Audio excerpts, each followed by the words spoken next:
दोस्तों, जितने भी प्रकार के ग्लास रिले होंगे, उन सभी ग्लास रिले में आपको दो चीजें मिल जाएगा। पहला होता है उसका रिले और दूसरा होता है बेस। जैसे कि आप देख सकते हो यहाँ पर मेरे पास में एक रिले है जिसको सीएनसी कंपनी के द्वारा बनाया गया है। अब इस रिले के नीचे में आप देखोगे यहाँ पर इसका मॉडल नंबर लिखा हुआ है MY2। अब यहाँ पे जो रिले का मॉडल नंबर है, इस रिले के मॉडल नंबर से आपको ये पता चल जाएगा कि इस रिले में कितने पिन हैं, यानी कि कितना कॉन्टैक्ट लगाया गया है। यदि आपके ग्लास रिले के ऊपर में MY2 लिखा हुआ है तो इसका मतलब ये होता है कि आपका जो रिले है उस रिले में जो पिन होते हैं उस पिन की संख्या होती है टोटल 8, यानी कि वहां पर आपको दो कॉन्टैक्ट मिल जाएंगे। उसके बाद आपको यहाँ पर दो टर्मिनल मिलेगा कनेक्शन करने के लिए। कुल मिला के आपको टोटल 8 टर्मिनल मिलेगा कनेक्शन करने के लिए। कनेक्शन कैसे करेंगे आगे आपको एक्सप्लेन करूंगा। इसके बाद यदि आपके रिले में वहां पर MY3 लिखा हुआ है तो आप ये समझ लीजिएगा कि आपका जो रिले है उस रिले के अंदर में टोटल 3 कॉन्टैक्ट हैं, यानी कि 3 NONC कॉन्टैक्ट है और कुल मिला के आपको वहां पर 11 टर्मिनल मिल जाएगा कनेक्शन करने के लिए। इसी प्रकार से यदि आपके रिले के ऊपर में MY4N लिखा हुआ है तो इसका मतलब होता है कि आपके रिले के अंदर में 4 NONC कॉन्टैक्ट है। कुल मिला के आपका जो NONC कॉन्टैक्ट होगा वो हो जाएगा 12। उसके बाद दो कोयल के टर्मिनल होंगे, उसको मिला दें तो टोटल हो जाएगा 14 टर्मिनल। ओके, यहाँ पे जो 4 डिजिट है इसका मतलब होता है कि इस रिले के अंदर में कितना कॉन्टैक्ट दिया गया है। यदि आप रिले को ऑपरेट करना चाहते हो तो उस कंडीशन में जो आपका रिले है उस रिले का ऑपरेटिंग वोल्टेज आपको देखना पड़ेगा। जैसे कि आप इस रिले के कॉइल में देख सकते हो यहाँ पर लिखा हुआ है 240 वोल्ट AC, यानी कि इस रिले को ऑपरेट करवाने के लिए आपको 240 volt AC power supply connect करना पड़ेगा। अब यदि आप दूसरे रिले को देखोगे तो यहाँ पे जो मेरे पास में दूसरा रिले है, आप देख सकते हो इन दोनों रिले का मॉडल नंबर सेम है। अब यहाँ पे जो ये वाला रिले है इसका ऑपरेटिंग वोल्टेज है 240 और इस रिले का ऑपरेटिंग वोल्टेज है 12 वोल्ट। ओके, इसी प्रकार से मेरे पास में यहाँ पर एक और रिले है। इस रिले का यदि आप कॉइल को देखोगे तो यहाँ पे लिखा हुआ है 24 वोल्ट DC। यहाँ पर मेरे पास में 3 डिफरेंट टाइप के रिले हैं, सभी का मॉडल नंबर सेम है लेकिन ऑपरेटिंग वोल्टेज अलग अलग है। यदि आप मार्केट में बाय करने जाओगे रिले को तो आपको वहां पर AC पावर सप्लाई पे वर्क करने वाला जो रिले होगा वो रिले आपको 12 वोल्ट, 24 वोल्ट, 110 वोल्ट और 220 वोल्ट AC पावर सप्लाई पे वर्क करने वाला रिले मिल जाएगा। इसी प्रकार से DC पावर सप्लाई पे वर्क करने वाला रिले 12 वोल्ट, 24 वोल्ट, 48 वोल्ट और 110 वोल्ट का मिल जाएगा।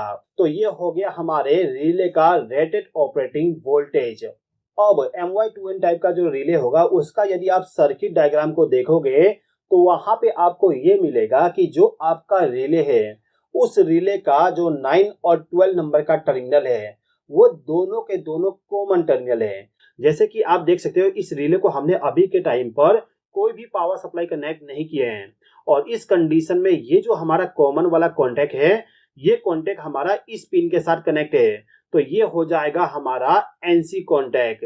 इसके बाद यहाँ पे ये वाला जो कॉन्टैक्ट है ये कॉन्टैक्ट अभी ओपन कंडीशन में है, तो ये कॉन्टैक्ट हो जाएगा हमारा NO कॉन्टैक्ट। ओके, यहाँ पे जो 9 नंबर का टर्मिनल है इसका कॉन्टैक्ट आप देख सकते हो मूविंग टाइप का है। एक पावर सप्लाई इधर जा सकता है और एक पावर सप्लाई इधर साइड जा सकता है और ये जो 9 नंबर का कॉन्टैक्ट है ये कॉन्टैक्ट हमारा इस साइड और इस साइड मूवमेंट करता रहेगा।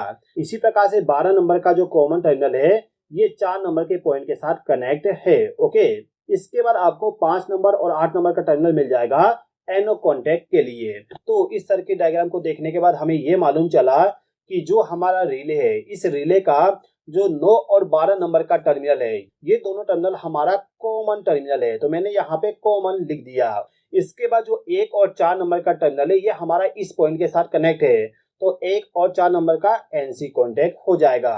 इसके बाद 5 और 8 नंबर का टर्मिनल हमारा ओपन कंडीशन में है, तो ये हो जाएगा NO कॉन्टैक्ट। अब 13 और 14 नंबर का टर्मिनल है ये टर्मिनल हमारा इस रिले का जो कॉइल है उस कॉइल का टर्मिनल होता है।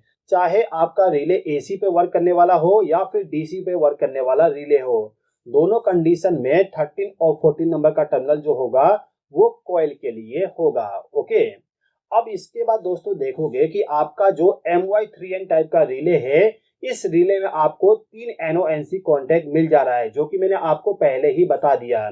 यहाँ पे जो 7, 8, 9 नंबर का टर्मिनल है, ये तीनों के तीनों कॉमन टर्मिनल है। तो मैं यहाँ पे लिख देता हूँ 7, 8, 9 नंबर का जो टर्मिनल होगा वो कॉमन टर्मिनल होगा MY3N टाइप में। ओके, इसके बाद जो आपका 4, 5, 6 नंबर का टर्मिनल है, ये ओपन टाइप हो जाएगा, यानी कि एनो कॉन्टैक्ट हो जाएगा। इसके बाद जो 1, 2 और 3 नंबर का टर्मिनल है, ये हमारा एनसी कॉन्टैक्ट हो जाएगा। इसके बाद MY3N टाइप का जो रिले होगा, इस रिले का जो कॉइल का टर्मिनल होता है वो होता है 10 और 11। तो मैं यहाँ पे कॉइल लिख देता हूँ। इसके बाद जो आपका यहाँ पर MY4N टाइप का रिले होगा, इस रिले में भी आपको सेम टाइप का कनेक्शन मिलेगा। देखिए यहाँ पर जो 1, 2, 3, 4 नंबर का टर्मिनल है, ये सभी के सभी एनसी कॉन्टैक्ट होते हैं। तो मैं यहाँ पर एनसी लिख दिया। इसके बाद 5, 6, 7, 8 ये होते हैं एनो कॉन्टैक्ट, तो मैंने यहाँ पर एनो कॉन्टैक्ट लिख दिया। इसके बाद 9, 10, 11, 12 नंबर का जो टर्मिनल होगा, ये हो जाएगा आपका कॉमन टर्मिनल। इसके बाद 13 और 14 नंबर का टर्मिनल आपका हो जाएगा कोयल का टर्मिनल। ओके दोस्तों, अब यहाँ पे जो मेरे पास में रिले है, इन सभी रिले का यदि आप कनेक्शन करने जाओगे तो किस प्रकार से कनेक्शन करोगे, इसको भी हम समझ लेते हैं। तो हम यहाँ पे बात करेंगे MY2N टाइप के रिले के बारे में। तो इस रिले में यदि आपको कनेक्शन करना है तो आपका जो रिले है, इस रिले का जो कॉइल होगा उसका सिंबल बनाना होगा। तो मैं यहाँ पर कॉइल का सिंबल बना देता हूँ। ओके, अब जैसे कि मैंने आपको बताया था कि MY2N टाइप का जो रिले होगा उसमें आपको 2 NO और NC कॉन्टैक्ट मिलेंगे। तो मैं यहाँ पर कॉन्टैक्ट बना देता हूँ। ये हो गया हमारा कॉमन और ये हो गया NO-NC। तो हम क्या करते हैं, इसको ऊपर के साइड कनेक्ट कर देते हैं। इसी प्रकार से आपको एक और कॉन्टैक्ट बनाना होगा इस प्रकार से। यहाँ पर मैं बात कर रहा हूँ AC पावर सप्लाई की। ओके, तो AC पावर सप्लाई में यदि आप 30 नंबर के टर्मिनल पर फेज सप्लाई दे देते हो और 14 नंबर के टर्मिनल पर न्यूट्रल पावर सप्लाई दे दोगे, तो उस कंडीशन में आपका रिले ऑन हो जाएगा। सेम प्रकार से आपका जो डीसी रिले होता है उसमें भी सेम चीज होगा। आपका जो 30 नंबर का टर्मिनल है उस पर आपको पॉजिटिव पावर सप्लाई देना होगा और 14 नंबर के टर्मिनल पर नेगेटिव पावर सप्लाई देना होता है। अब यहाँ पे हम क्या करते हैं कि जो कॉन्टैक्ट है, इस कॉन्टैक्ट का जो कॉमन टर्मिनल है, इस पे हम फेज सप्लाई को ले जाके कनेक्ट कर देते हैं। इसके बाद ये जो एनो कॉन्टैक्ट है, इससे ले जाके पावर सप्लाई हम एक लैंप को पावर सप्लाई प्रोवाइड कर देंगे और जो हमारा लैंप है उसको हम डायरेक्टली न्यूट्रल पावर सप्लाई दे देंगे। सेम यहाँ पर भी हम करते हैं कि हमारा जो फेज सप्लाई है, इसी फेज सप्लाई से एक वायर को ले जाके इस कॉन्टैक्ट को भी हम फेज सप्लाई प्रोवाइड कर दिए। उसके बाद एनो कॉन्टैक्ट के साथ एक लैंप को कनेक्ट कर दिए और यहाँ पे जो लैंप है उस लैंप को हम directly neutral power supply provide कर दिए। ओके, आप चाहे तो लैंप को एनसी कॉन्टैक्ट के साथ कनेक्ट कर सकते हैं, लेकिन फिलहाल के टाइम पे हमने एनो कॉन्टैक्ट के साथ कनेक्ट कर दिए। ये जो कनेक्शन मैंने आपको बताया पूरा इसी कनेक्शन के जैसे मैंने यहाँ पर कनेक्शन कर दिया। अभी के टाइम पर मैंने केवल एक लैंप का इस्तेमाल किया हूँ। अब यहाँ पे जो मेरा MCB है, इस MCB को यदि मैं ऑन करूँ तो आप देखोगे ये लैंप हमारा ऑन हो जाएगा। आप देख सकते हो यहाँ पर लैंप हमारा ऑन हो गया। साथ ही साथ में इसको ऑफ करने से लैंप हमारा ऑफ हो जाएगा। अब इस रिले का जो कॉन्टैक्ट है, इस कॉन्टैक्ट को आप देखिए, मैं यहाँ पर MCB को ऑन करता हूँ।